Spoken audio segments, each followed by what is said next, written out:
What if people don't respect you not because of what you say, but because you feel the need to say anything at all?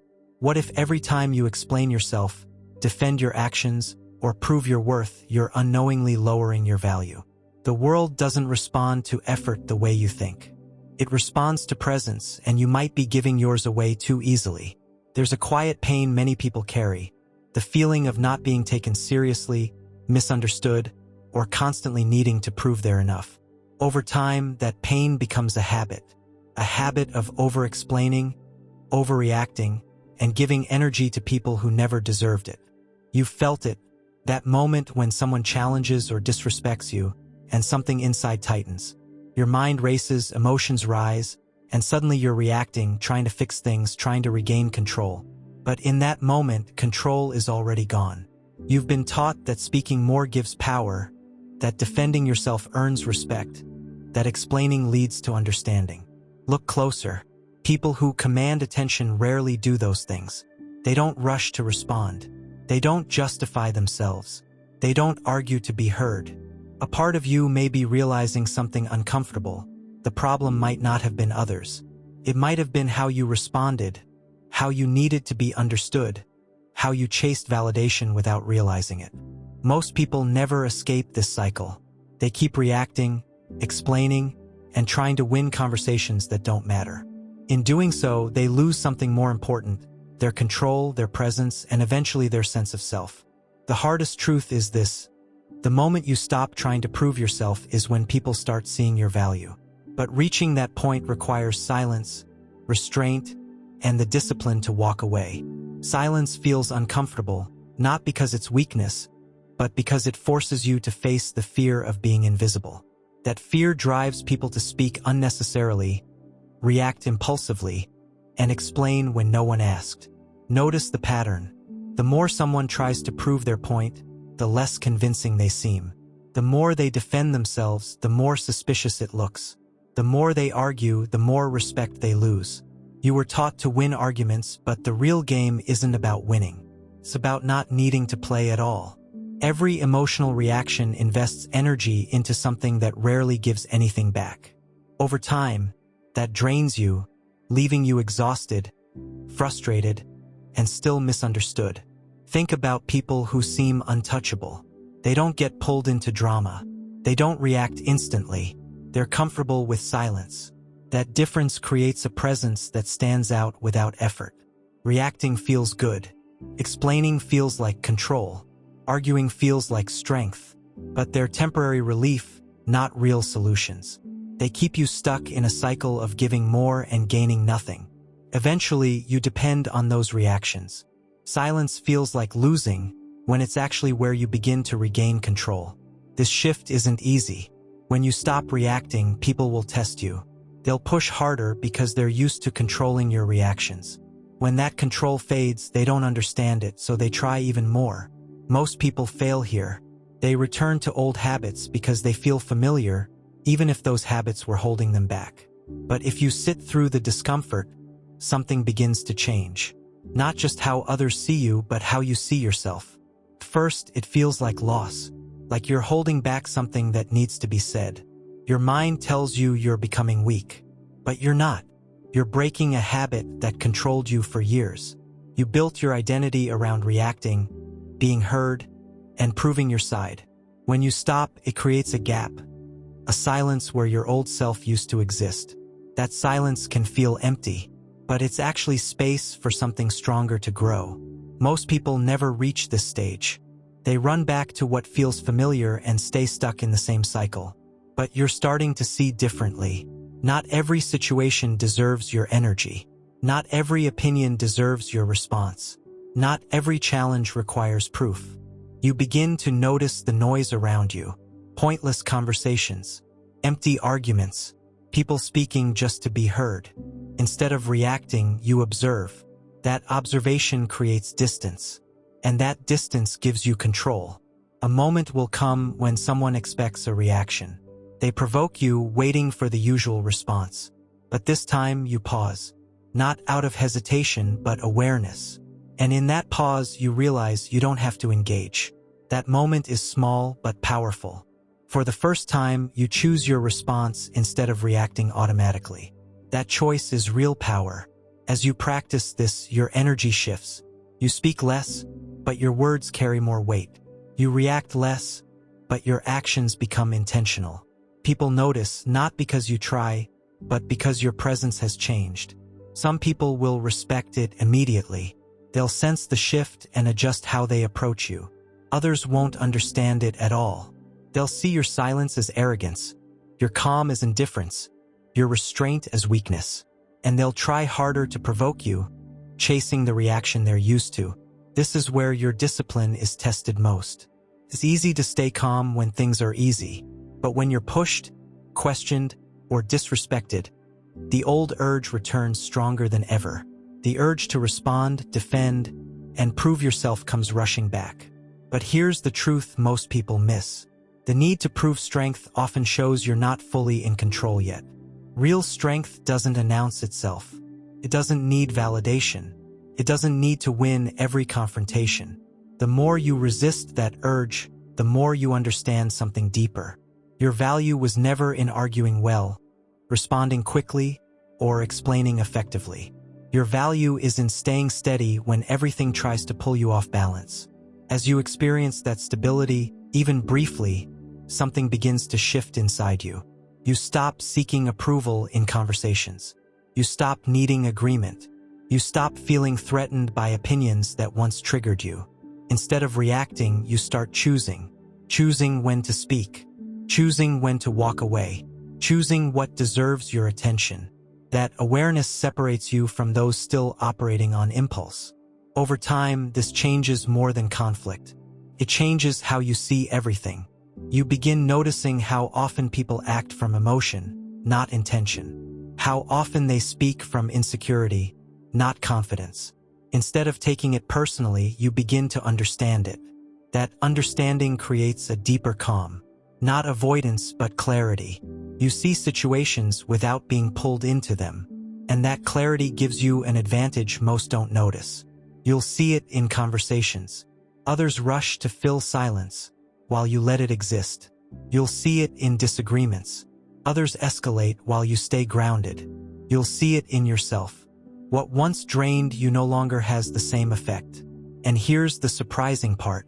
The less you try to control how others see you, the more control you gain. People respond differently to someone who isn't trying to prove anything. But this isn't about becoming distant or detached. It's about becoming intentional. Your energy is limited. You choose where it goes. Instead of letting it be taken unconsciously, there will still be moments when the old pull returns. Your emotions rise. Your instincts push you to react. That's normal. This isn't about being emotionless. It's about not being controlled by those emotions. Each time you don't react impulsively, you reinforce a new pattern. Each time you stand firm without explaining, you grow stronger. Each time you walk away, it becomes easier. Over time, it becomes natural. What once felt like restraint begins to feel like freedom. You're no longer tied to every opinion, comment, or challenge. You become selective, deliberate, calm without forcing it. Slowly, you become harder to shake. Not because life stopped testing you, but because you stopped letting it control you. Eventually, you realize this goes beyond difficult moments. It shapes who you are even when nothing is happening. Most people think control appears only under pressure, but real control is constant. It's in how you think, interpret, and assign meaning. What makes this difficult is your conditioning. Your mind reacts automatically. It labels everything instantly, good or bad, fair or unfair, respectful or disrespectful. Those labels trigger emotions before you can think. So your reactions feel justified. They feel natural. They feel like your only option. But now you're noticing something new. There was always a space between what happens and your response. A space you never saw before. That space is where your power lives. Most people never see it. They move too fast, react too quickly, live too unconsciously. They stay trapped in patterns they call personality, saying, "That's just who I am," without questioning if it serves them. This is where the shift becomes uncomfortable again. Now it's not just about reactions. It's about identity. Questioning who you've been reinforces discomfort. You begin to see your habits clearly. How often you acted without intention. How often you spoke just to fill silence. How often you reacted to protect your ego. These realizations feel heavy. They show the gap between who you are and who you could be. But that discomfort is necessary. Without it, there's no growth, no change, no reason to let go of limiting patterns. As you sit with this awareness, something new emerges. A sense of detachment, not from life, but from the need to control everything. You realize not everything needs your involvement. Not everything needs your opinion. Not everything deserves your energy. This doesn't make you passive. It makes you precise. You direct your energy where it truly matters. And that precision creates real influence. When you speak, people listen more carefully. Not because you try harder, but because your words are intentional, grounded, felt. You also start seeing others differently. How easily emotions control them. How quickly they react. How often they give away their energy. Instead of judging, you understand. Because you used to be the same. That understanding creates patience. A patience that keeps you grounded when others are not. But this goes even deeper. It's not just about others. It's about your relationship with your own thoughts. Just like before, you reacted to them instantly. A negative thought appeared and you believed it. A doubt surfaced and you followed it. An emotion arose and it defined your state. Now your awareness changes that. You begin to see thoughts as passing events. Not commands. Not truths. Just moments in the mind. Instead of reacting, you observe. Instead of following feelings, you sit with them. Instead of being controlled, you take responsibility. This is where a deeper strength forms. Not visible, not loud, but steady, unshaken. As the steadiness grows, something fades. The need for validation, the need to be understood, the need to be right. They lose their grip, not by force, but because you no longer depend on them. You realize being misunderstood isn't a threat. Being disagreed with isn't a problem. Others don't need to see your perspective. And that lifts a weight you didn't know you carried. At this point, silence becomes a choice. Calmness becomes natural. Your presence begins to shift. You feel less rushed, less reactive, less dependent on external events, more grounded internally. But this level of control brings a new challenge. The more you grow, the more you see how rare it is. And the more distance you feel from how most people operate. Conversations that once interested you begin to feel empty. Reactions that once felt normal start to feel unnecessary. You step back more often, choosing silence over engagement. At times, this feels isolating. Growth creates distance before alignment. That distance isn't something to fear. It's a sign your awareness has changed. The goal isn't disconnection. It's staying grounded while engaging in ways that align with who you're becoming. This isn't about withdrawing from life. It's about moving through it differently, with clarity, control, and calm that doesn't depend on outcomes. Long before the world became loud and fast, some understood a deeper truth. The real battle was never external. It was always internal. While others tried to control people and outcomes, they focused on controlling themselves. One of them was Marcus Aurelius. He ruled an empire, yet reminded himself that power over others meant nothing without self-mastery. Despite war and pressure, he remained steady. Not because life was easy, but because reaction would make it harder. He didn't see control as occasional. He saw it as a way of living, a discipline practiced in every moment, in thoughts, reactions, and meaning. Then there was Epictetus, born into slavery, stripped of freedom, yet deeply in control internally. He taught a simple truth. Some things are within your control. Some things are not. Most suffering comes from confusing the two, trying to control opinions, treatment, and perceptions. Things that were never yours to control. When you see this, something shifts. You notice how much energy you wasted, how often you reacted to what you couldn't control, and why it felt frustrating. Then there was Seneca, surrounded by wealth and tension, yet aware of emotional danger. He warned against anger and impulsive reactions. He knew one emotional moment could undo years of discipline. So he emphasized pause, space, not letting the first impulse become your action. What they shared wasn't perfect lives. It was clear understanding. Your peace and strength come from your response, not from what happens to you. Everything begins to connect here. That space you've noticed between event and reaction. That's what they trained. That's the foundation. Many misunderstand this. They think it means suppressing emotions, becoming cold or distant, but it doesn't. It means understanding emotions without being controlled by them, feeling anger without acting on it, noticing frustration without letting it lead, experiencing pressure without losing your center. That awareness separates reaction from response. Imagine applying this consistently. Instead of reacting, you pause, observe, choose intentionally. Arguments wouldn't escalate. Comments wouldn't trigger you. Situations wouldn't drain you. Without reaction, conflict loses its fuel. And without fuel, it fades. Life doesn't become easier. You become stronger, more stable, more in control. With practice, this becomes natural. Not because the world changes, but because you do. You understand why silence is powerful, why not explaining preserves energy, why calmness creates presence. Eventually, this stops being a technique. It becomes who you are, how you think, how you move. Control starts in small moments, not big ones.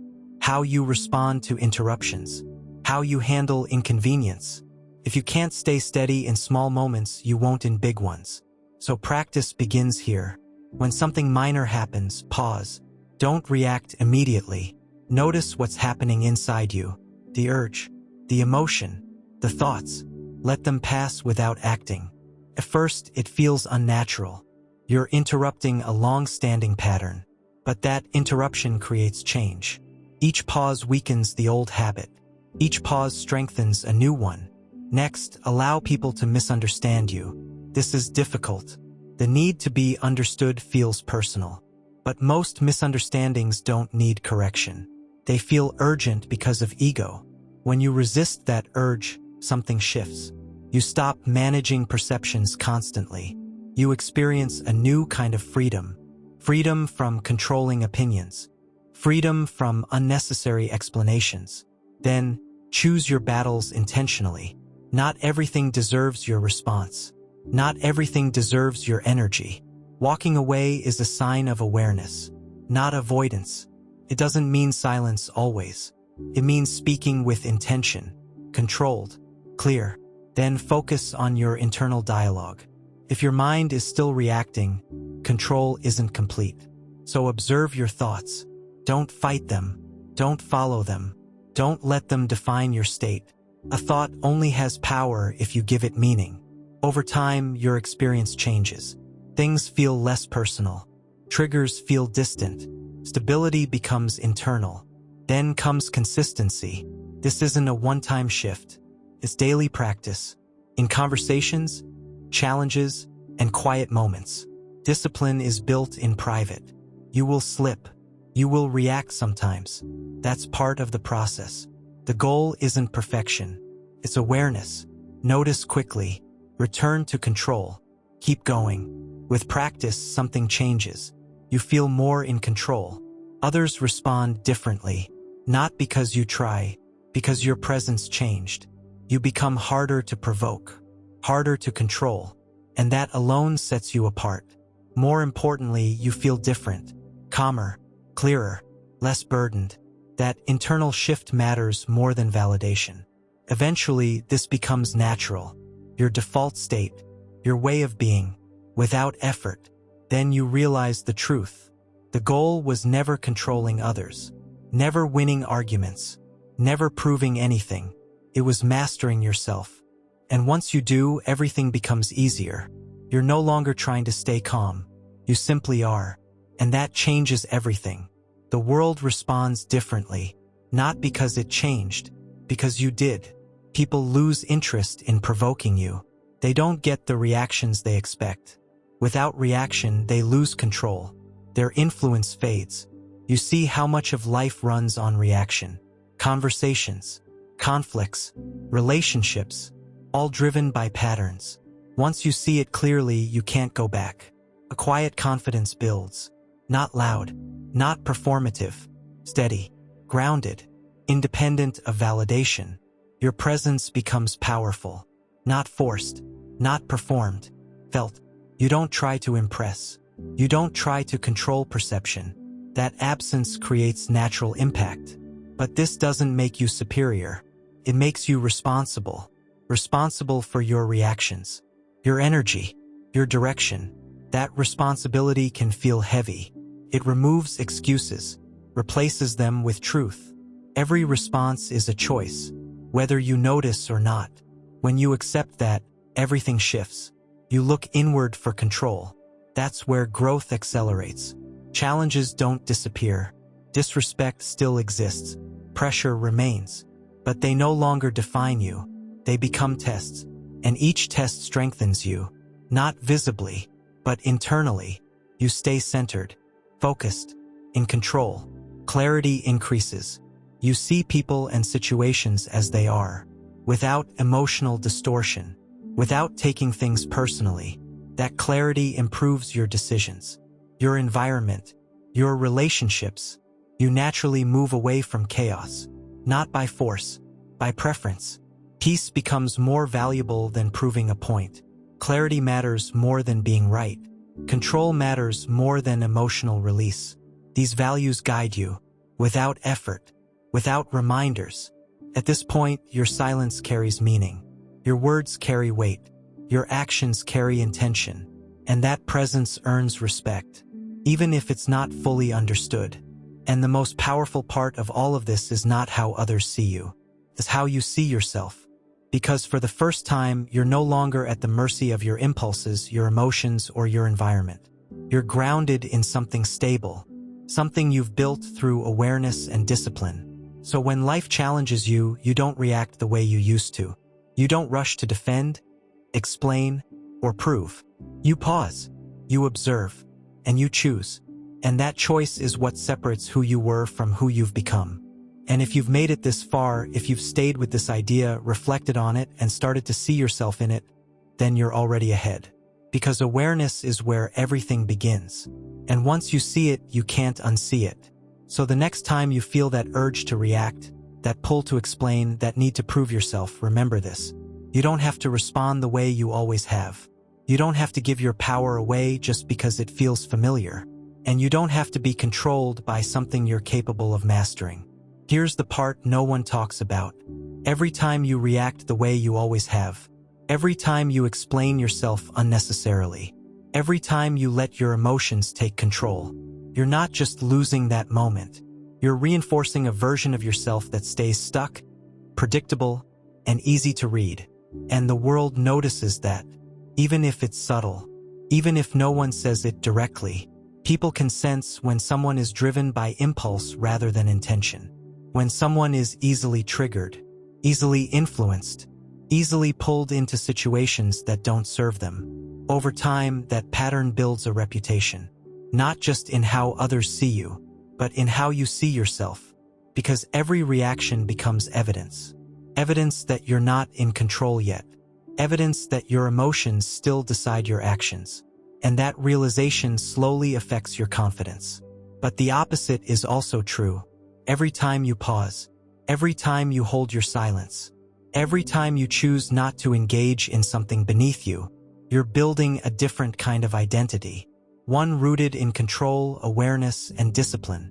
And identity is powerful. Because once you start seeing yourself as someone who is calm, someone who is intentional, someone who doesn't react impulsively, your actions begin to align with that image naturally. This is why the shift you're making is not small. It's foundational. It changes how you experience everything, from conversations to challenges to your internal state. But there's something deeper you need to face. The discomfort of letting go of who you used to be. Because even if your old habits were limiting, they were familiar. They gave you a sense of identity. Stepping away creates uncertainty. You might feel like you don't recognize yourself, holding back when you would have spoken, staying calm when you would have reacted. That gap can feel strange at first, but it's not wrong. It's change. And change feels unfamiliar before it feels natural. Don't rush to fill that gap with old patterns, just because they're comfortable. Growth requires you to sit in that space long enough for something new to take root. As it does, a different confidence forms, not based on outcomes, not based on winning or being right, but based on knowing you won't lose yourself. That confidence is rare. It doesn't depend on circumstances. It doesn't fluctuate with opinions. It doesn't need reassurance. It comes from consistency, choosing control over impulse, clarity over reaction, discipline over comfort. Once you experience that, even briefly, you won't want to lose it. Life feels lighter. You stop reacting to everything. You save energy. You gain clarity. You keep control. But there's another layer. Acceptance. Not passive acceptance, but clear acceptance. Seeing reality without emotional resistance. Because resistance fuels reaction. Thinking things shouldn't be happening. That people shouldn't act a certain way. That situations should be different. That resistance creates tension. And tension creates reaction. When you remove resistance, something shifts. You stop fighting reality. You start working with it. That doesn't make you weak. It makes you effective. You stop wasting energy wishing things were different. You use that energy to respond to what is. Calmness becomes perspective, not just behavior. You move through life with clarity. Challenges feel different, not personal attacks, but opportunities to practice control, to strengthen discipline, to reinforce identity. Instead of asking why this is happening, you ask how to respond in alignment. That shift changes everything. Every situation gains value. Every challenge gains purpose. Every moment becomes training. Most people struggle here. Knowing is different from doing. In real moments, old patterns return, automatically, like muscle memory, pulling you back before you notice. That's why discipline is repetition, not theory. You don't become calm by reading about it. You become it by choosing restraint repeatedly, even when it feels uncomfortable. Because restraint feels like loss at first. You feel like you're holding something back, but you're redirecting energy, not wasting it. Over time, something shifts. The pause grows from milliseconds to seconds to full situations where you don't react at all. You observe, you process, you choose. That space is control. In that space, impulse loses power. Awareness leads. You begin seeing patterns. What triggers you, what drains you, what pulls you out of alignment. Not with judgment, with clarity. And clarity frees you, because you're no longer trapped the same way. You see that reactions aren't just present. They're tied to past meaning. This deepens emotional maturity. You stop needing validation. You stop misreading situations. Disagreement isn't disrespect. Delay isn't rejection. Silence isn't threat. You separate facts from interpretation, and that creates space. Space for balanced responses, not emotional exaggeration. Your identity stabilizes. Beyond reaction, you become harder to shake. You feel emotion without becoming it. You experience intensity without losing control. That's where control becomes character. And this is where Stoic thinking becomes practical, not theory, training. The goal isn't to remove emotion, it's to remove slavery to it. As Epictetus taught, you don't control events, you control interpretation and response. That distinction changes everything, because you stop giving the world power over your mind. Marcus Aurelius taught this too. Your mind shapes reality through judgment, not events, but your interpretation of them. That's what disturbs you. So the real battlefield is internal. Always has been. When you understand that, challenges become training, not interruptions. As Seneca said, difficulty strengthens the mind, like resistance strengthens the body. Hardship has purpose. Without it, there's no growth, no discipline, no control, no awareness. And slowly, your response to life becomes less emotional and more architectural. You start building your reactions like a craftsman builds structure, with intention, with precision, with awareness of long-term consequences. You realize every reaction reinforces chaos or order within you. There is no neutral response over time, only direction. At this stage, discipline stops feeling like suppression. It starts feeling like freedom. You are no longer dragged by impulses you didn't choose. You are no longer negotiating with every emotional wave. Instead, you are anchored. From that anchoring, clarity becomes your default state. Not something you chase, something you protect. Most people never reach this stage. Even after discipline forms, something can still cut through it. Comment that feels disrespectful. A silence that feels intentional. A situation that feels unfair, personal, or unnecessary. In those moments, your nervous system reacts first, before philosophy can speak. That is not weakness. That is conditioning. Years of emotional wiring don't disappear with awareness. The difference now is this. You can see it happening. While it happens, that is where real Stoic practice begins.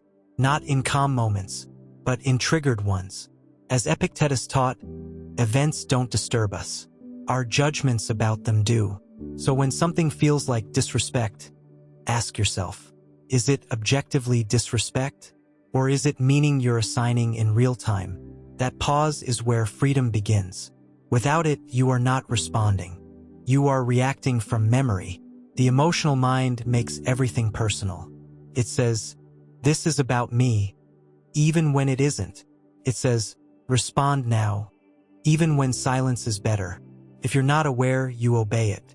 Stoic discipline interrupts that pattern, creates distance between feeling and action, not to suppress emotion, but to remove its authority.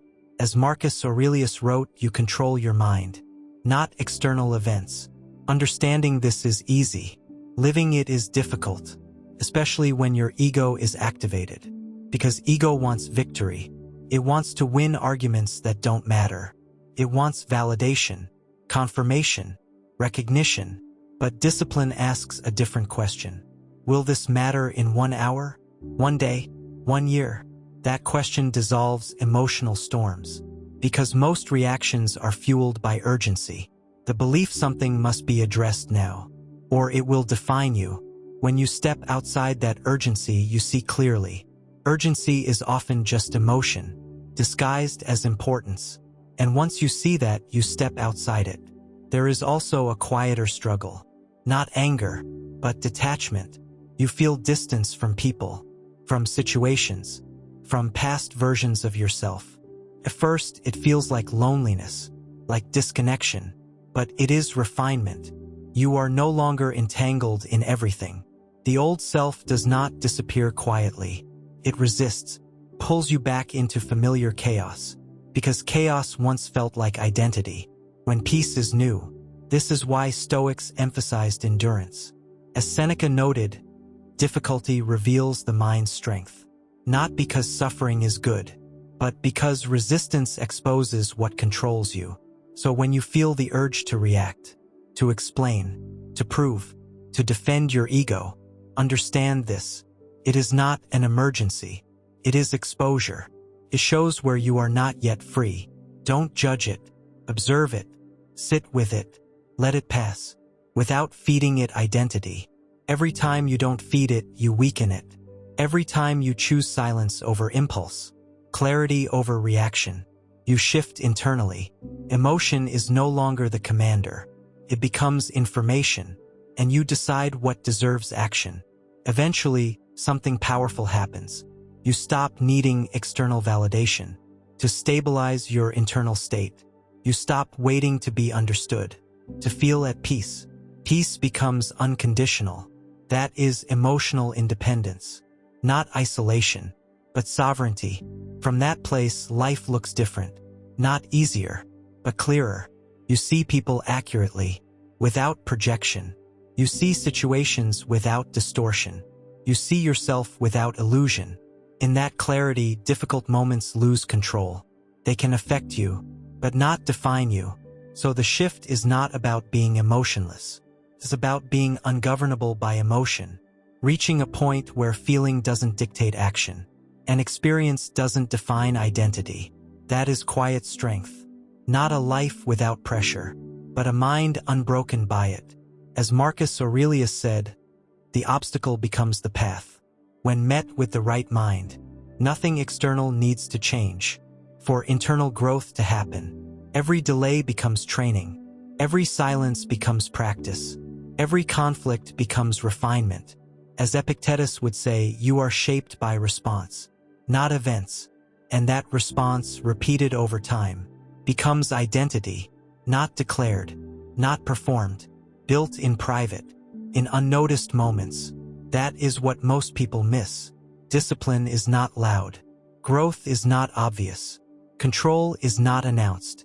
It is demonstrated quietly, in small, invisible moments, where you choose not to react, not to explain, not to chase validation, not to lose yourself. So remember this: you are always training something: impulse, or control, reaction, or awareness. There is no neutral repetition. Every response shapes you, and once you see that, you cannot unsee it. Now the question becomes simple, but uncomfortable. What version of yourself are you building? Every time you choose to react. But there's a layer even deeper than control. A layer most people never question. Not how you react, but why you feel the need to react at all. Because beneath every impulse, there is a belief. A silent assumption about what something means. And that belief shapes your entire experience. For example, when someone disrespects you, what makes it feel like disrespect? The words, or the meaning you attach to them? Because the same words from someone else might not affect you at all. And that difference is important. It reveals something. You're not reacting to reality. You're reacting to interpretation. And once you see that, something shifts. You begin to question your reactions, not suppress them, understand them. You start asking different questions. What am I assuming right now? What meaning am I creating? Is this actually true, or just familiar? Because most reactions are not new. They are repeated patterns. Old interpretations applied to new situations. That's why certain things trigger you instantly. They've been rehearsed, conditioned over time, and your mind recognizes them, like a shortcut. But shortcuts don't always lead to truth. They lead to habit. So when you pause, you interrupt that shortcut. You give yourself a chance to see clearly, not quickly, but accurately. And accuracy changes everything. Because when you see clearly, you respond differently. Not from habit, but from awareness. And awareness creates freedom. But here's where it gets uncomfortable. If your reactions are based on interpretation, then you are responsible for those interpretations. Not the situation, not the other person, you. And that level of responsibility can feel heavy, because it removes blame. It removes excuses. It removes the idea that someone else made you feel something.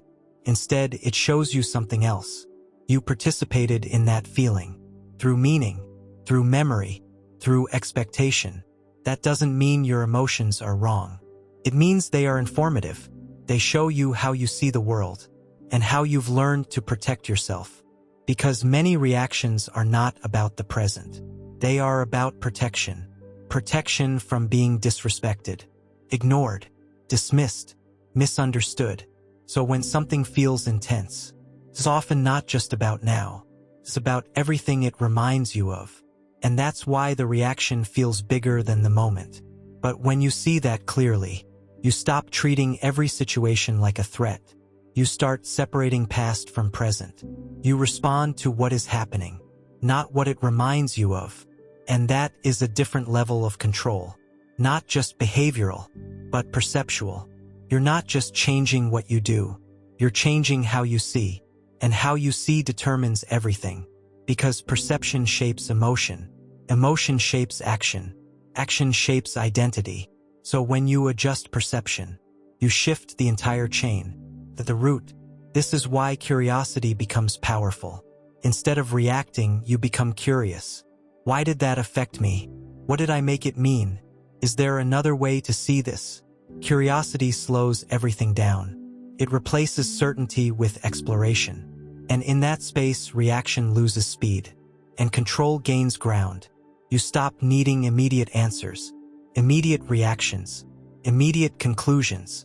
You allow ambiguity, and that alone creates calm, because urgency thrives on certainty, but curiosity dissolves it. You don't rush to define everything. You observe, you question, you understand, and understanding reduces emotional noise. But there's another shift that happens here. You stop taking everything personally, not because nothing matters, but because you see more clearly. You realize people act from their own patterns, their own fears, their own conditioning, just like you used to. So instead of reacting, you interpret differently. You see behavior, not attack. You see projection, not truth. And that changes your emotional response drastically, because now you're not defending yourself constantly.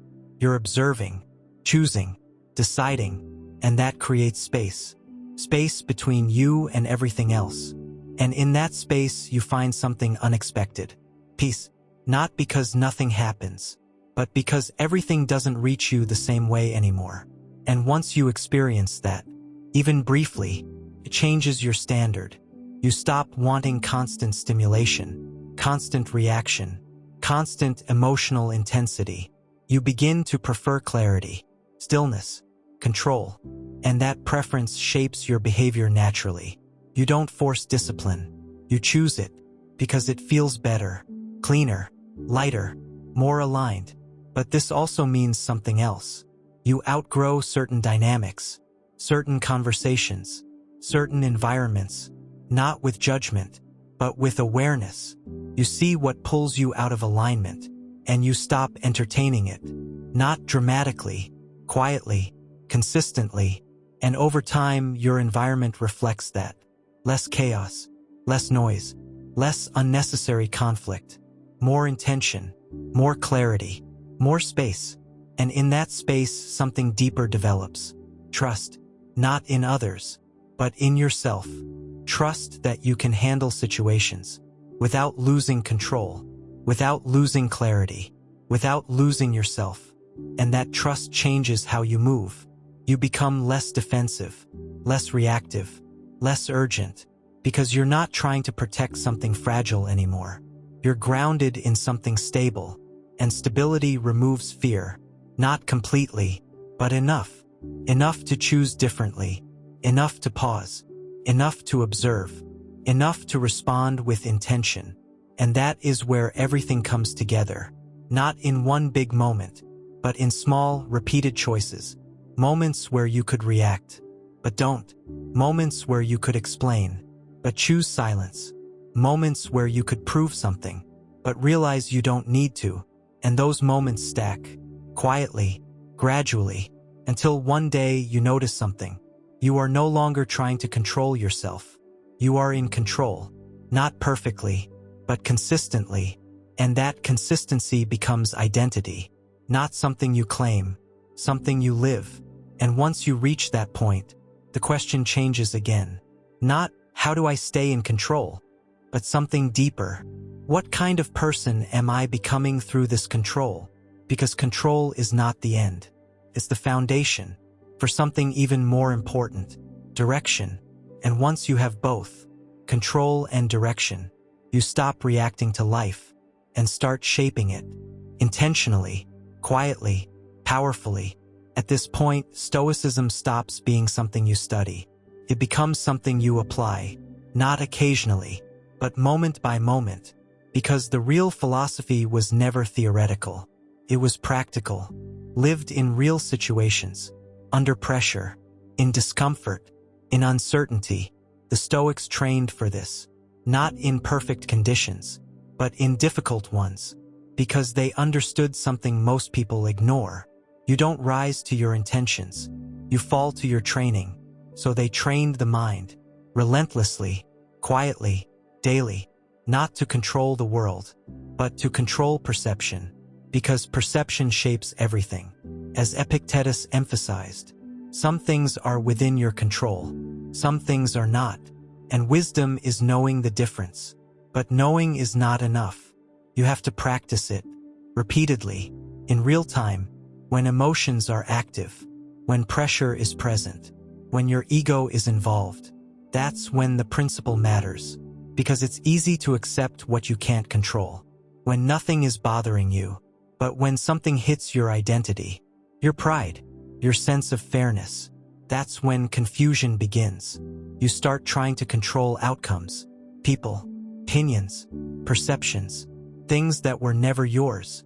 And in doing so, you lose control of what was yours, your response, your mindset, your clarity. So the discipline becomes simple, but not easy. Return to what is yours, every time. Your thoughts, your actions, your choices, nothing else. And when you do that consistently, something stabilizes.